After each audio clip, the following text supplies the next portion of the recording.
Hello everyone and welcome you all into the chiral academy. स्वागत है आप सभी का कायरल एकेडमी के इस अमेजिंग से प्लेटफॉर्म पे। सो एनटीपीसी एसीटी 2026 के वैकेंसीज आ चुके हैं।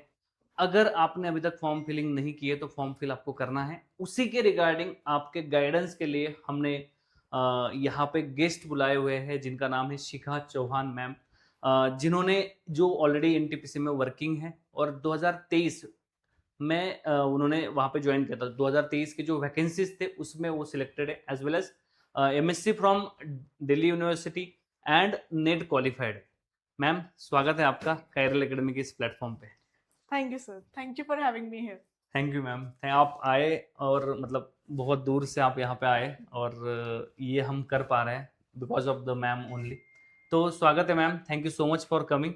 और मैम आज आपको बताने वाले हैं कि कैसा प्रिपरेशन किया था, कैसा स्ट्रेटेजी होती है, हम सारी चीज़ें हम डिस्कस करेंगे, ठीक है। सो मैम, सबसे पहले कि आप 2023 आप 2022 में पास आउट होंगे फिर। 2023 पास आउट। अच्छा, 2023 जी पास आउट, तो आपके टाइम पे भी यही क्राइटेरिया था कि 30 जुलाई से पहले आपका एमएससी कंप्लीट होना चाहिए। जी, मतलब एमएससी का मास्टर्स का रिजल्ट आ हम्म। जाना चाहिए, बट रिजल्ट्स भले पेंडिंग हो, आपके हम्म। एग्जाम्स हो जाने चाहिए अच्छा, मतलब। एग्जाम हो जाने चाहिए। अभी उन्होंने क्या किया हुआ है ना कि बोला हुआ है कि 30 जुलाई से पहले आपका अगर रिजल्ट या डिग्री होनी चाहिए तभी आप अप्लाई कर सकते हो। जैसे लास्ट टाइम कुछ सर के दोस्त थे, रोहित सर के दोस्त, तो उन्होंने फॉर्म फिल किया था बट वो अपीयर नहीं हो पाए एग्जाम में क्योंकि उनका रिजल्ट फाइनली नहीं आया था 30 जुलाई से हमारे पहले। टाइम उनका ये केस था कि अगर आपके पास प्रोविजनल सर्टिफिकेट भी रहता हाँ, है ना, यहाँ पे भी। तो that is as good as degree. हाँ हम हाँ। उसको भी दे सकते हैं। फिर जो फाइनल डॉक्यूमेंट वेरिफिकेशन का टाइम होता है, तब आप डिग्री प्रोड्यूस करें तो भी वो आपको सेलेक्ट कर लेंगे। तो प्रोविजनल अगर आपके पास होगा तो भी आप अप्लाई कर सकते हो। इस बार भी उन्होंने वो चीज़ मेंशन की हुई है। जी, मैम, आपने कैसे इसके लिए कुछ डेडिकेटेड प्रिपरेशन की थी या फिर कैसे आपने स्ट्रेटेजी, क्या स्ट्रेटेजी थी मतलब आपकी? Actually NTPC was very new to me at that time. मुझे उतना आइडिया नहीं था। I was preparing for NET and GATE. मतलब अपना नेट का एग्जाम रहता है दिसंबर में एंड इसका एग्जाम था सितंबर में। तो वाइल प्रिपेयरिंग मुझे प्रोफेसर्स के थ्रू, एडवर्टीजमेंट के थ्रू पता चला कि एक ये नई वैकेंसी आई है for assistant chemist post in NTPC. तो जो मैंने अपना प्रिपरेशन अपना नेट के लिए कर रही थी, सेम प्रिपरेशन को कंटिन्यू किया। एक्चुअली इसमें क्या पैटर्न थोड़ा सा डिफरेंट है। इसमें क्या हम्म। जो रीजनिंग एप्टीट्यूड वाला पार्ट है उसका काफ़ी अच्छा वेटेज है। 120 क्वेश्चंस का पेपर रहता है जिसमें से 70 is for chemistry, that is the core subject, and 50 is for mental reasoning and maths.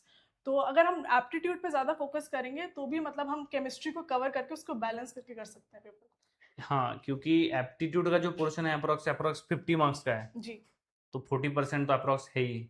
सो बहुत सारे लोगों का ये कहना, क्योंकि केमिस्ट्री के स्टूडेंट्स होते हैं तो केमिस्ट्री जी, पढ़ रहे हैं और नेट गेट की तैयारी कर रहे हैं। बहुत सारे स्टूडेंट नेट जी। गेट की ही तैयारी करते हैं और वही क्वालिफाइड होता है, मैंने ऐसा देखा हुआ है। तो उनको केमिस्ट्री की चिंता कम होती है, उनको जी, एप्टीट्यूड की चिंता ज़्यादा होती है।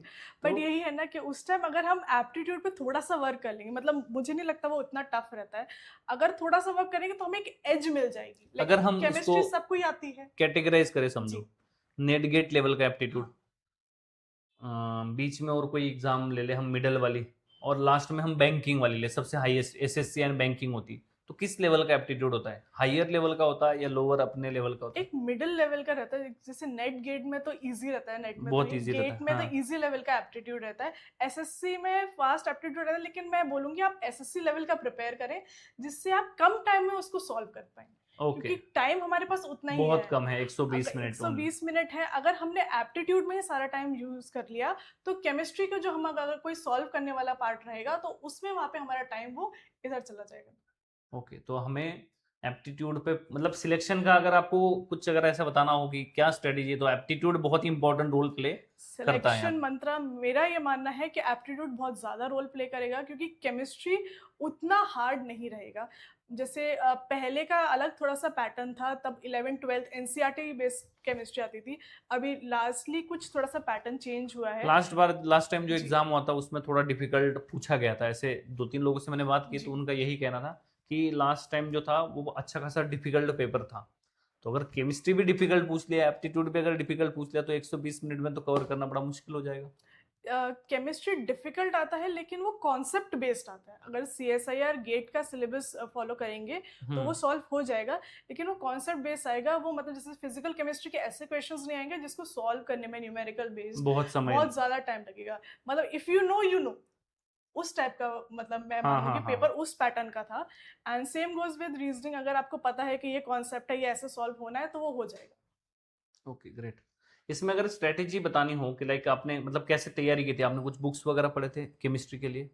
केमिस्ट्री के लिए जो हमारा मास्टर्स का नॉर्मल सिलेबस है, मैंने वही फॉलो किया था।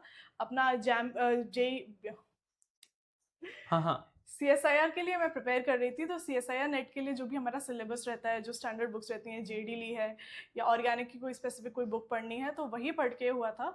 मतलब जो नेट गेट की जो स्ट्रेटेजी थी, आप हाँ, जो पढ़ाई कर रहे थे वही सेम प्रिपरेशन सेम आपका पढ़ाई था? सब। और एप्टीट्यूड के लिए कुछ स्पेशली आपने पढ़ा था? एप्टीट्यूड के लिए एक्चुअली मैंने यूट्यूब के कुछ वीडियोस को रेफर किया था। कोई काफ़ी चैनल्स है, free of cost videos available हैं, तो उसको हम रेफर कर सकते हैं। हम जैसे टॉपिक वाइज उठा लें कि अगर हमें कोई आज मैथ्स का पढ़ना है, तो उस टॉपिक को सर्च करके हुआ तो काफ़ी वीडियोस, काफ़ी सारा मतलब स्टडी मटेरियल ऑलरेडी अवेलेबल है, तो बुक्स से हाँ, रेफर करने का नीड नहीं हुआ। तो आपकी यही स्ट्रेटेजी थी कि यूट्यूब से कॉन्सेप्ट सीखो और उसकी हाँ प्रैक्टिस करो, सिंपल। जी। Okay great. कैसा जॉब है मैम, मतलब कैसा माहौल है एनटीपीसी में, कैसा लग रहा है आपको? 2 साल से आप वहाँ पे हो। जी। एनटीपीसी का वर्क लाइफ बैलेंस बहुत अच्छा है, बहुत ही अच्छी एक्यूमुलेटिव कंपनी है, मतलब काफ़ी फैमिली लाइक एनवायरनमेंट है। कंपनी आपको 100% देने की पूरी कोशिश करती है। एक बहुत अच्छा टाउनशिप, एक मतलब सारी फैसिलिटीज़ आपको with in the company, with in the township मिल जाएंगी। काफ़ी अच्छे सीनियर्स और सपोर्टिव मतलब जैसे है। ऐसे कुछ हमें बताओ कि जिसकी वजह से हमें लगे कि अरे ये तो मतलब गजब ही चीज़ मिलती है यहाँ पे। मैं सबसे ज़्यादा मैं बोलूँगी उनकी मेडिकल फैसिलिटीज़। अच्छा। जो मेडिकल फैसिलिटीज़ हैं और जो मतलब बहुत एक ही टॉप नॉच है। आपको आपके स्पाउस, आपके किड्स और आपके पेरेंट्स सब उसमें इंक्लूडेड है, and hmm. During the service and after the service also. Oh. And मतलब उसमें कोई लिमिट नहीं है कि वो इतना तक ही आपका मतलब रीइंबर्स होगा। हेल्थ इंश्योरेंस हाँ लेने की है। जरूरत नहीं, मतलब नो, आपको बाय डिफॉल्ट वहाँ पूरा पे होता होगा? आप कहीं भी जाएंगे, आपको अपने बिल्स क्लेम करेंगे, hmm. And those will be रीइंबर्स्ड।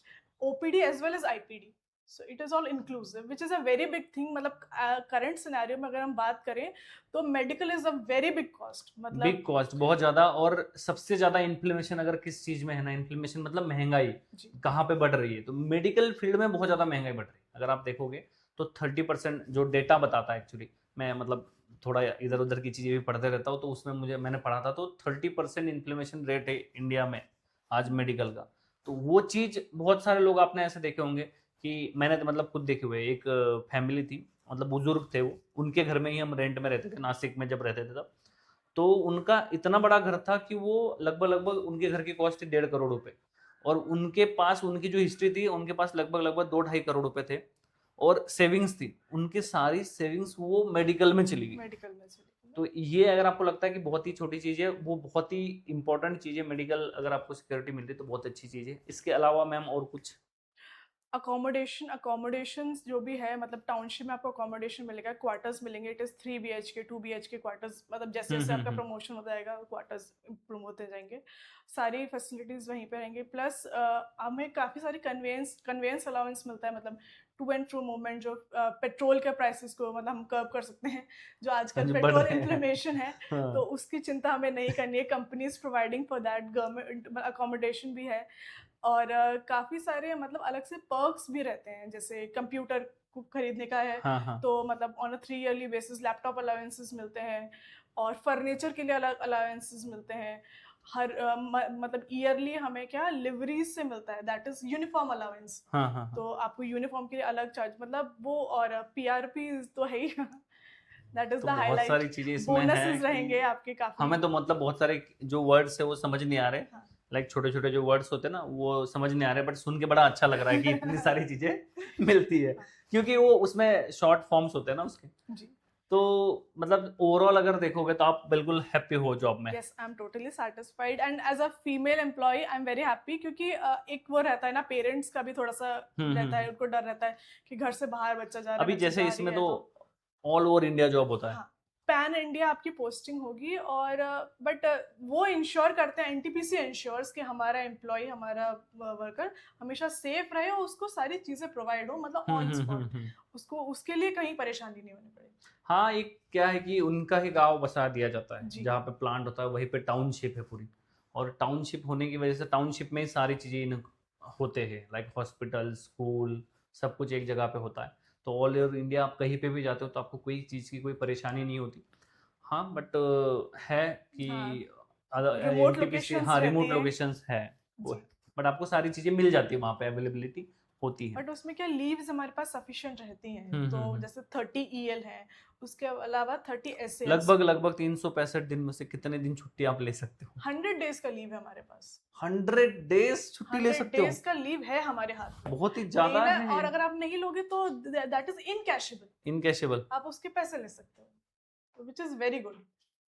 मतलब 30 डेज का special work additional time leave है। मतलब कितना होता है अप्रोक्स?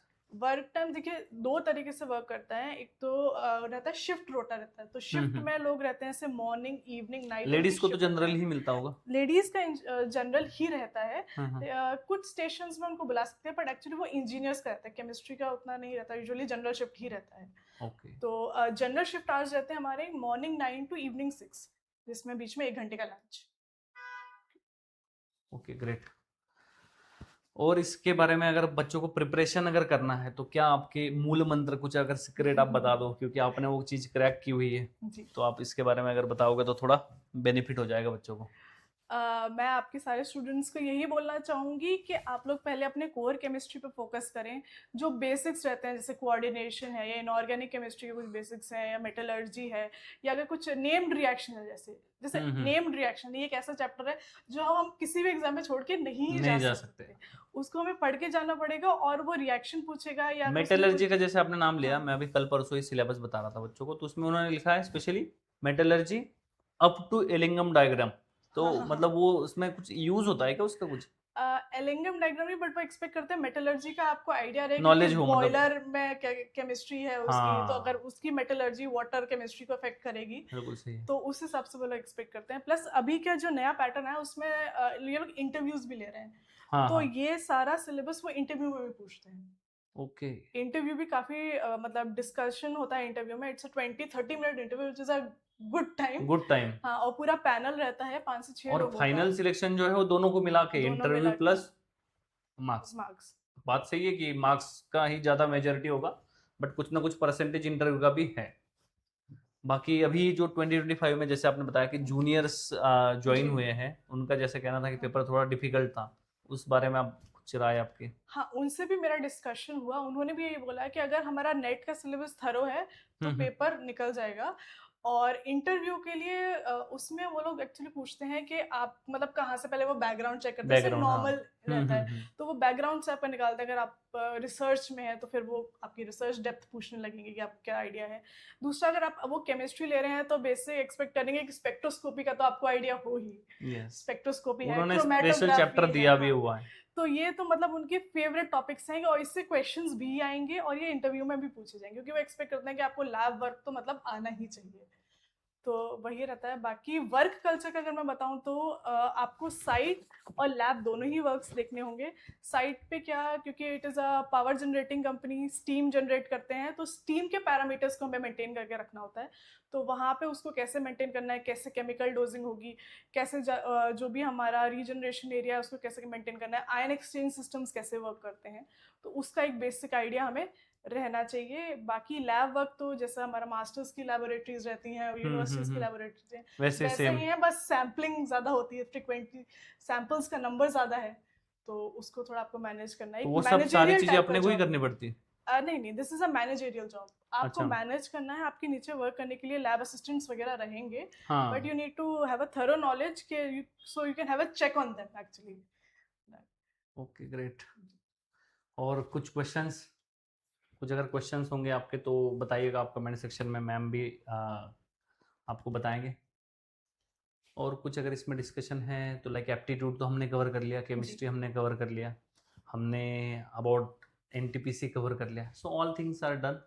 और प्रिपरेशन आप करिए, और भी कुछ क्वेरी अगर होती है, अगर कुछ पॉसिबल होता है कि, तो हम आपको बिल्कुल उसमें बताएंगे, ठीक है?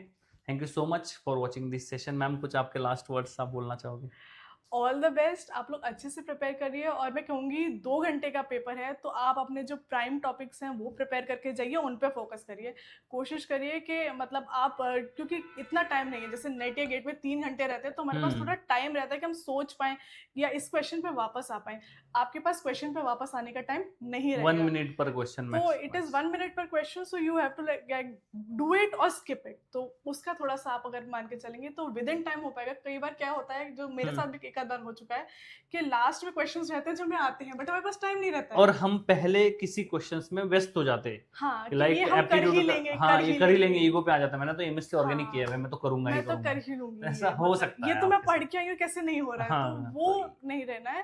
थोड़ा फ्री मतलब माइंड एग्जाम रखना है। अप्रोक्स अभी जैसे अभी नोटिफिकेशन आया हुआ है, लास्ट डेट है 7 जुलाई, आज क्या जी। 6 जुलाई ना, हाँ। 7 जुलाई है नोटिफिकेशन, लास्ट डेट है। तो इसके बाद अप्रोक्स कब हो सकता है एग्जाम? एग्जाम लास्ट अगस्त में हो सकता है, करा अगस्त में लेते हो हैं। सकता, हाँ, हो जाएगा इतने जल्दी जल्दी? जल्दी करा लेते हैं लोग एग्जाम। अरे भाई साहब, लास्ट अगस्त या फर्स्ट वीक ऑफ सितंबर तक एग्जाम हो जाएगा और अक्टूबर सो नवंबर 2 तक ये लोग मंथ्स 3 मंथ्स लिस्ट भी आपके पास निकाल देंगे। मैक्सिमम टाइम है, 3 मंथ्स, 2 मंथ्स के अंदर इसका एग्जाम हो जाएगा, क्योंकि 2023 की भी यही हिस्ट्री है, 2025 की भी यही हिस्ट्री है। जी। पीछे का हमने रिसर्च नहीं किया है, बट ऑलमोस्ट अगर उनका पैटर्न सेम होगा तो उसी टाइम में वो करवाते होंगे, उसी टाइम में उनके पास बाकी सबका भी टाइम वहां पे मैनेज होता होगा। So this is the possibility. तो पढ़िए, अच्छे से पढ़िए, all the best from my side and also from आपके साइड से भी all the best. Thank you so much. Thank you for having me. Thank you.